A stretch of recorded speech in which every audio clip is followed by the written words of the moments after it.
Serikali wilayani Geita mkoani Geita imeendelea kuweka mazingira wezeshi kwa mwanafunzi ifikapo Januari 13, 2026 ambapo kila mwanafunzi anatakiwa awe ameripoti shuleni na kupokelewa na walimu na si kumrudisha mwanafunzi nyumbani kwa kosa la kukosa uniform pamoja na vifaa vya kujisomea.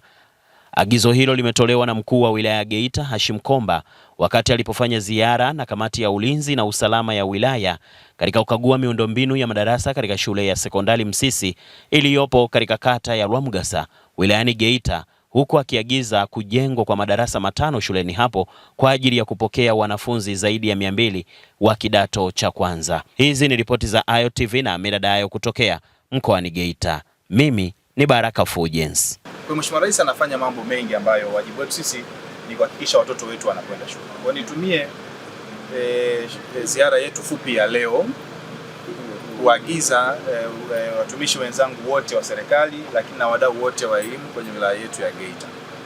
Moja, siku ya tarehe 13 ya mwezi wa kwanza ni siku ambayo shule zetu zinafunguliwa. Shule za awali kwa maana ya watoto wa chekechea, shule za msingi pamoja na shule za sekondari. Sisi kama wilaya tumeshafanya kikao cha wadau kwa ajili ya kufanya maandalizi ya kupokea wanafunzi wa kidato cha kwanza, wanafunzi wa darasa la awali pamoja na wanafunzi wanaoanza darasa la kwanza. Tuhakikishe kila mtoto aliyefaulu anapelekwa shuleni. Nilishatoa maagizo ya kwamba nahitaji kuona mikutano na vikao vyote vimefanyika, shule zote za sekondari kufanya vikao na wazazi na walezi ambao watoto wao wanakwenda kuanza kidato cha kwanza. Ni imani yangu ya kwamba vikao hivi vimeshafanyika chini ya usimamizi wa maafisa tarafa, na leo jioni tapata taarifa kuona maeneo mangapi yameshafanya hivi vikao. Kwa nitumie kusanyiko hili pia kuendelea kukumbusha juu ya umuhimu wa kuwafikia wazazi na walezi. Watoto waandaliwe mapema, sikukuu zimeisha, Krismasi imeisha, mwaka mpya umeisha. Kwa sasa kila mtoto aandaliwe vifaa vyote muhimu. Uniform ziandaliwe, viatu viandaliwe, madaftari yaandaliwe, na kwa mzazi ambaye atakuwa amekwama kujiandaa kwa mapema, hakuna mtoto ambaye atazuiliwa kupokelewa. Mtoto apokelewe wakati maandalizi yanaendelea kukamilishwa.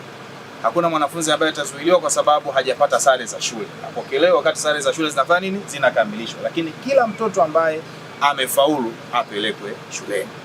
Jambo la pili, tuwatake walimu wetu wote, wakuu wa shule zetu zote kwa upande wa sekondari na walimu wakuu kwa upande wa shule za msingi, kuanza maandalizi mapema kwa kushirikiana na walimu wetu ili mambo yote ya kitaaluma yaanze kuandaliwa mapema. Hatimaye watoto watakapofungua basi waanze kusoma moja kwa moja kama yalivyo malengo ya serikali. Serikali ya awamu ya 6 inayoongozwa na Dr. Samia Suluhu Hassan, hasa kipindi hiki cha pili, wakati analizindua bunge, alieleza matumaini yake na matarajio yake ya kupeleka tabasamu kwa wananchi. Moja ya tabasamu ni kuhakikisha kwamba sekta ya elimu inasimama imara. Tunatoa elimu kwa watoto wote wa Tanzania ili waendelee kuelimika kwa manufaa ya familia zao, kwa manufaa ya jamii kwa ujumla. Lakini jambo la tatu, yako baadhi ya maeneo tulisema lazima kama serikali tuhakikishe kwamba viti na meza vinapatikana. Niendelee kumwagiza mkurugenzi wa halmashauri ya wilaya ya Geita na mkurugenzi wa manispaa ya Geita kuhakikisha kwamba madawati kwa maana ya viti na meza vinapelekwa katika shule zetu zote kama ambavyo tuliagizana, ili watoto wetu watakapofika shuleni wote wakae kwenye viti pamoja na meza. Mwisho, yako baadhi ya maeneo kulingana na idadi kubwa ya watu tunahitaji kuwa na program maalum za ujenzi wa madarasa. Kwa mfano, ukija kwenye kata hii ya Rwamgasa, kata ya Rwamgasa ni miongoni mwa kata ambazo zina wananchi wengi sana, na kulingana na uwepo wa shughuli za uchimbaji tuna wajamii kubwa sana ya watu, na kwa kweli watani zangu pia Wasukuma kwenye eneo la kuleta watu duniani wako vizuri, wanaendelea kuleta watu wengi sana, na hii ni kwa sababu huduma zinaendelea kuboreshwa kila siku. Sasa hapa katika shule hii ya sekondari Msisi tuna zaidi ya watoto 300 ambao wanatakiwa waanze kidato cha kwanza kwenye eneo hili. Uwepo wa wanafunzi hawa ni ishara kwamba tunahitaji kuwa na program maalum ya ujenzi wa madarasa. Kwa tunahitaji kujenga madarasa kwa haraka, madarasa takriban 5. Ni watoe hofu wananchi wa eneo la Rwamgasa kwamba watoto wetu watapokelewa hapa Msisi na wataanza kusoma kwa utaratibu ambao umewekwa na viongozi wenzangu wote kwa ngazi ya elimu kuanzia halmashauri mpaka kwenye ngazi ya kata. Ninaamini wamejipanga vizuri kuwapokea wanafunzi hapa Msisi sekondari. Lakini hili linatufanya sisi tuwe na wajibu wa kuanza kujenga madarasa mara moja.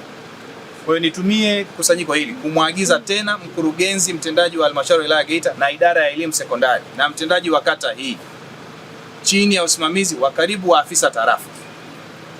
Hapa tunataka kuona siku ya Jumatatu iwe ni siku maalum ya kuanza ujenzi wa hayo madarasa.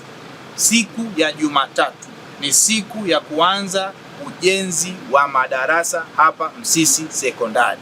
Watumie siku chache zilizobaki kuangalia tunaanza na madarasa mangapi, yatahitaji tofali kiasi gani, yatahitaji mabati kiasi gani, yatahitaji saruji kiasi gani, na siku ya Jumatatu sisi tutaweka ratiba yetu vizuri, tutaibia muda wa kamati ya usalama, iwe ni mimi mwenyewe ama kwa namna tutakavyoona inafaa, kuja kushiriki zoezi la kuanza kuchimba msingi hapa kwa kushirikiana na wananchi.